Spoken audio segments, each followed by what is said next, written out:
আসলে এটি খুবই দুর্ভাগ্যজনক যে গতকালই এখানে জুবাইর হোসেনের বড় ভাই যিনি ঢাকা বিশ্ববিদ্যালয়ের শিক্ষার্থী ছিলেন এবং একই সাথে ওনারা সবাই আমার যে নোয়াখালী সুবর্ণচর আমার নিজেরও বাড়ি ওইখানে ওনারা বড় হয়েছেন, তার বিসিএস এর রেজাল্ট হয়েছিল এবং সে উত্তীর্ণ হয়েছে শিক্ষা ক্যাডারে। ঠিক সেই দিনেই এরকম একটা পরিবারের ঘটনা তাদেরকে শুনতে হয়েছে। এটা আমার কাছে মনে হচ্ছে খুবই মর্মান্তিক একটি ঘটনা যে বড় ভাই বিসিএস পরীক্ষা উত্তীর্ণ হয়েছেন, ছোট ভাই এরকম একটি হত্যাকাণ্ডের শিকার হতে হয়েছে।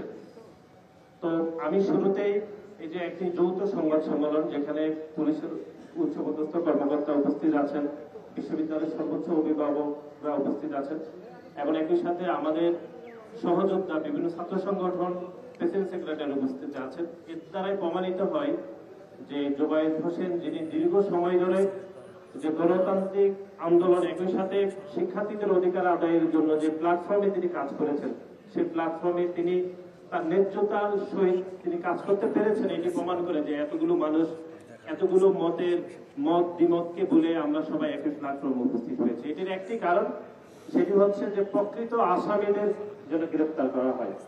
আমরা গতকাল থেকে এখানে আমাদের সংগঠন হিসাবে আমরা উপস্থিত হয়েছি। আমরা কিন্তু প্রকৃত আসামিদের গ্রেফতার করার দাবিতে আমাদের অবস্থান ছিল।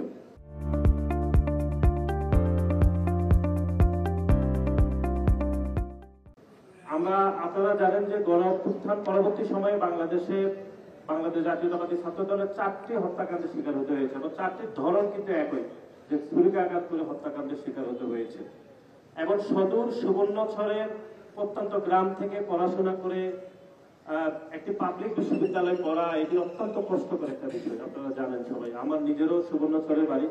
এটি খুব অবহেলিত এবং 2018 সালে দানের শীর্ষে ভোট দেওয়ার কারণে যে আমার বোন পারুল বেগমকে গণধর্ষণের শিকার হতে হয়েছিল, সেই সুবর্ণচরের আলোচিত ও সমালোচিত সুবর্ণচর, সেই জায়গা থেকে মাধ্যমিক একদম ছোটকাল থেকে পড়ে একটি পাবলিক বিশ্ববিদ্যালয়ে পড়া, এটি অত্যন্ত কষ্টকর। কিন্তু একই সাথে একটি গণতান্ত্রিক ছাত্র সংগঠনের কর্মী হয়েও তাকে টিউশনি করতে হয়েছে এবং টিউশনি যে ভাষায় টিউশনি করেন সেই ভাষাতে এরকম হত্যাকাণ্ডের শিকার হতে হয়েছে। সুতরাং আমাদের ছাত্র দলের পক্ষ থেকে, ছাত্র দলের পরিবারের পক্ষ থেকে আমাদের অবস্থান হচ্ছে যে প্রকৃত আসামিদেরকে আসলে গ্রেফতার করতে হবে। এবং আমরা বিভিন্ন কথা শুনতে পাচ্ছি যে আমরা সেগুলো বিশ্বাস করতে চাই না। এখানে পুলিশের সর্বোচ্চ কর্মকর্তা উপস্থিত আছেন যিনি এই এলাকার দায়িত্বে। আমরা আপনার নিকট উদাত্ত আহ্বান জানাতে চাই যে কোন ধরনের যে ফাঁকফোকর অথবা ফিসফাস যে কথাবার্তাগুলো চলছে সেগুলো আমরা বিশ্বাস করতে চাই না। প্রকৃত আসামি যে গ্রেফতার করা হবে, তারা যদি সর্বোচ্চ শক্তিশালী হয় তাও আমরা মনে করি যে প্রকৃত আসামি গ্রেফতার হবে। এবং সেজন্য আমরা এই জগন্নাথ বিশ্ববিদ্যালয়ের শিক্ষক, শিক্ষার্থী, কর্মচারী, কর্মকর্তাদের প্রতি আমরা কৃতজ্ঞতা জানাতে চাই যে সবাই একটা তারে সামিল হয়েছে, বিভিন্ন ছাত্র সংগঠনও সামিল হয়েছে।